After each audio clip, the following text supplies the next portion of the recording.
let us do the possibility in the past. Here also we use may or might or could. Right? May or might or could plus we have plus past participle. Past participle. Okay.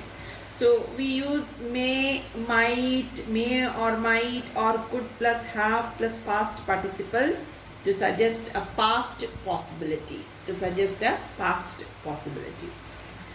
See, for example, he may or might have missed the bus. He might have missed the bus. He may have missed the bus.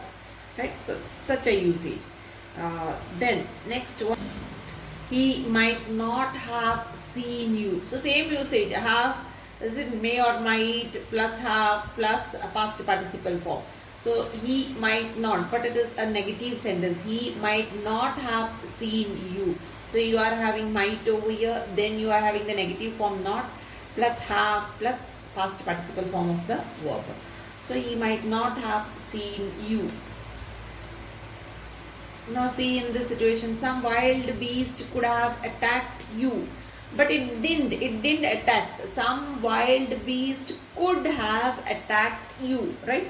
So this possibility is given over here. So we use in such a case could or might. Okay, could or might. Here we don't use may at all. Okay, could or might plus like this have and plus past participle form of the verb like this, to say that something was possible in the past but did not happen, right? So here it would have been possible but did not happen, right? So this is to show something was possible in the past but did not happen. So in such a case we use could or might plus have plus past participle form. Then the next is theoretical possibility. So to talk about theoretical possibility, we can use can, right? We can use can, could, fine? Can, could. So when we when we talk about theoretical possibility, we normally use can. How we use? Anyone can learn to swim. Anyone can learn to swim. So over here it is possible for anyone to learn to swim, right? To learn to swim, that is what it means. Anyone can learn to swim. So here in this situation you can see dinosaurs could be up to 5 meters long. Up to 5 meters long. So over here could. So we use could to talk about theoretical possibility in the past. Theoretical possibility in the past. So there we are using could. Fine. Next. Now the next thing is can has only two forms, right? Can has only two forms. What are they?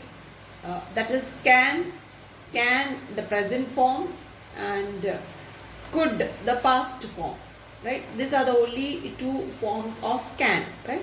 Past form and the past form is could and the present form is can, right?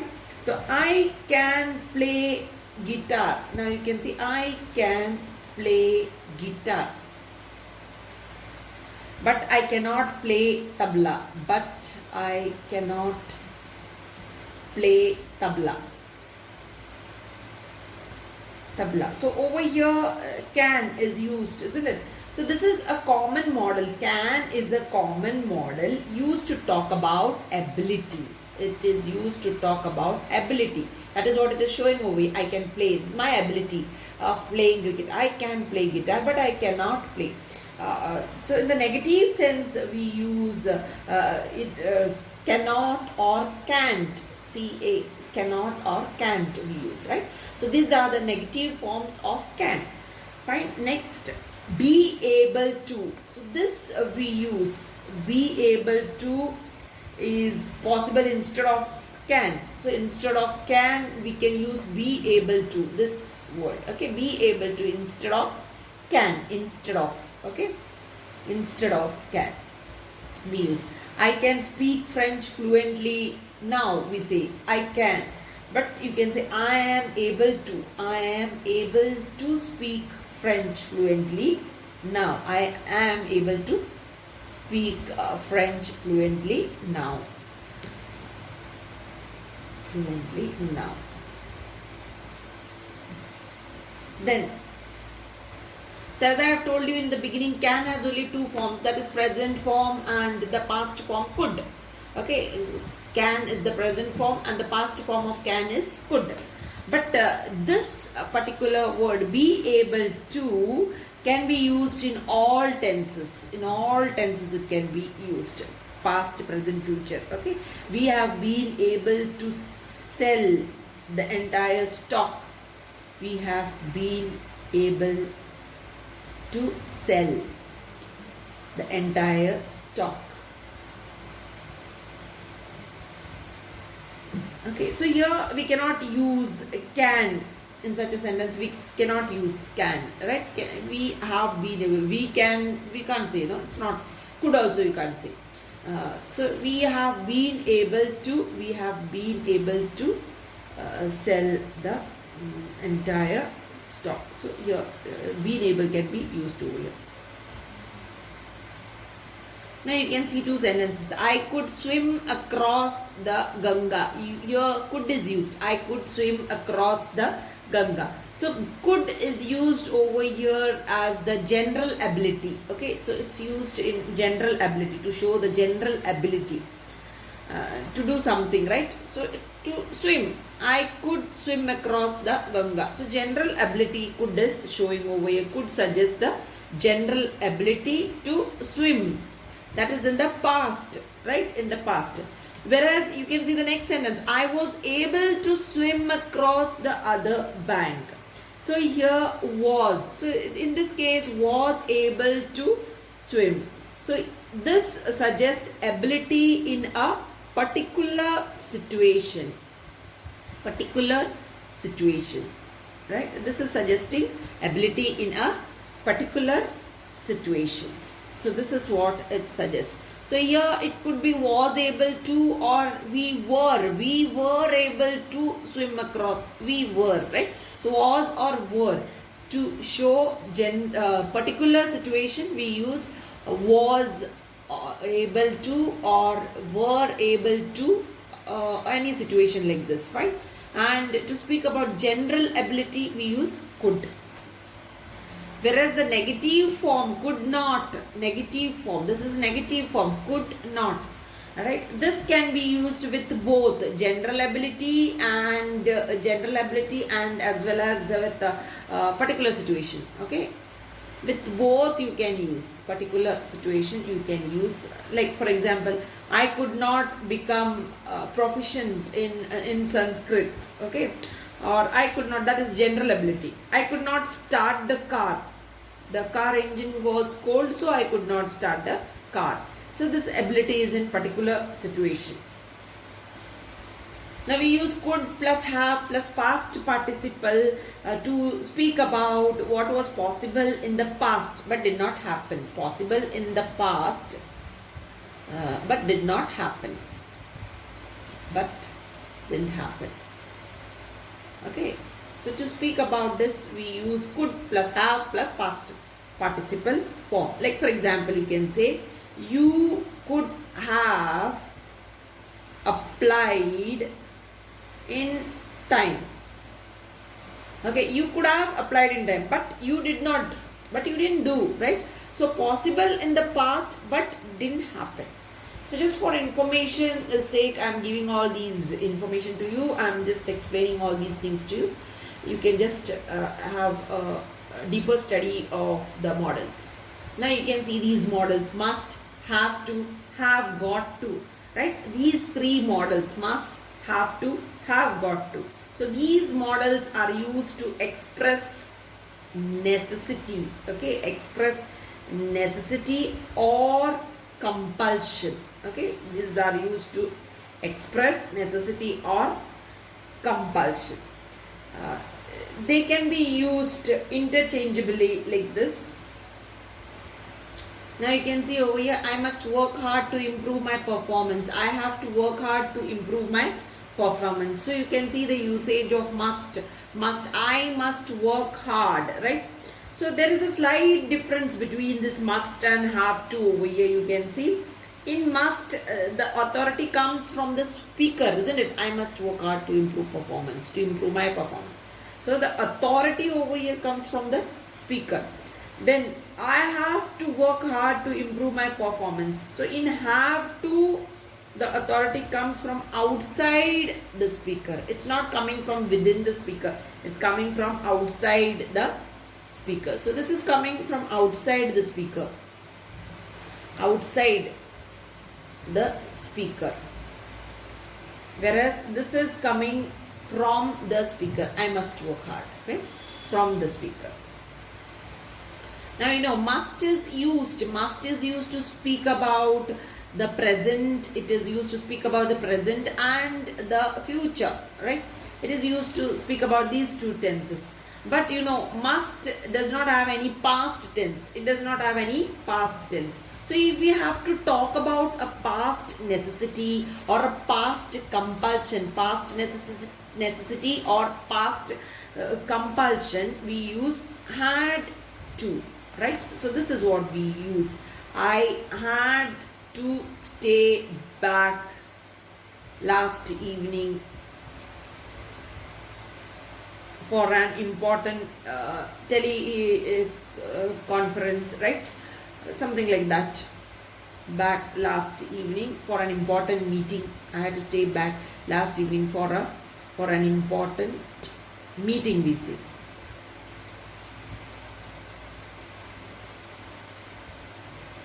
Now in sentences, wherever we have to, right? Have to, questions are formed with do or did, right? So have to questions are normally formed with do or did. Like why do you have to report the work? Why did you have to take a cab? And so on. Then have got to and had got to, right? Have to and have got to, have to and have got to, right? These two words, have to and have got to, mean the same. These two mean the same meaning. Similarly, had got to and had to, right? These two mean the same. It means same. But there is some slight difference in it. Even though they mean the same, have got to, had got to, these two are informal, right? They are informal. You use them in informal usage, right? Have to and had to, these are quite formal ones. Formal ones, as I have told you. Informal way we use for our friends, close relations. In such cases we use informal. Formal we use to somebody who is not known to us. In such a situation we use formal, or someone who is superior to us. In such cases, wherever they are not very close to us, in such a situation we use formal. Now you can see over here these words, mustn't, must not, negative word it is. Don't have to, that is also negative. Don't need to, needn't, right? These type of words, these words are used. These suggest, especially mustn't, suggest a compulsion or obligation not to do something, prohibition to do something, right? So mustn't, you mustn't exert yourself. You are still weak, you mustn't exert yourself. Doctors always advise like that, right? So it's an obligation. Then don't have to, don't need to, or needn't, or haven't got to. All these suggest. One more is there in this, haven't got to. Haven't got to. All these suggest that it is not necessary. All these suggest not necessary to do something, right? You can have examples like you don't have to cook, you don't have to cook, you don't need to wash it, you don't need to wash it, you needn't worry about it, right? So such way. So that is not necessary to do it.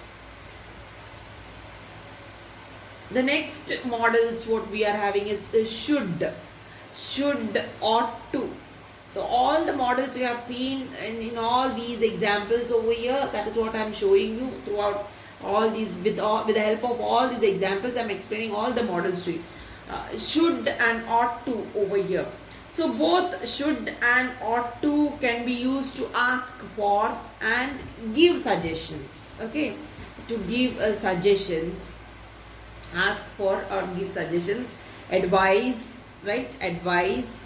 Then to talk about duty and obligation, and to say what is right or good. Often they can be used interchangeably also, right? So you should not raise your voice, you ought not to raise your voice. How much money should I carry with me? How much money ought I to carry with me?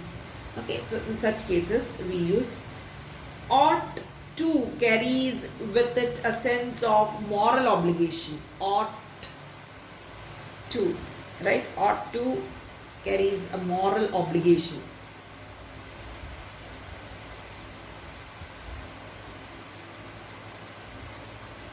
Like you ought to be fair in your dealings. You ought to be fair in your dealings. So moral obligations it suggests. Then should or ought to. Should or ought to plus have plus past participle. This is used to suggest that someone did not do what was desirable. Okay, I'm sorry, I should have informed you. In such cases, we use it. Then deductions must, can't. Okay, so these words we use must in deductions. Deductions, we use must in deductions. To say that we are sure of something, right? It is 10 a.m. so Mr. Naik must be in his office. Mr. Naik must be in the office. So it is used to speak about deductions. The negative of must is can't, right? So the negative of must in these type of meaning, like for example, you can say, I can hear music from Ritu's room, so she can't be asleep. Okay, so the negative of must in this type of meaning, it is can't. I can hear music from Ritu's room, so she can't be asleep. Next thing, can, could, will, would. These words can be used as a request, right? These words can be used as requests. Okay, asking for things. Asking for things we can use. Asking for things, what we can use over from here? Asking for things we can use can and could. We had already seen it earlier itself. Can and could. Can I have a glass of water? Can I have a glass of water? Isn't it? Asking, we are asking. Could I see that book? Could I see that book, please? We go to the library and we can ask like this, isn't it? Can I have a glass of water, please? There also you can add please. Fine, please. Then asking someone to do something. When we are requesting somebody to do something, there also we can use can and could. Asking somebody, asking someone to do something, something. In such a case, we can use can and could. Okay, can you give me a lift? Can you give me a lift to the market? Lift to the market. Could you advise me on this? Right?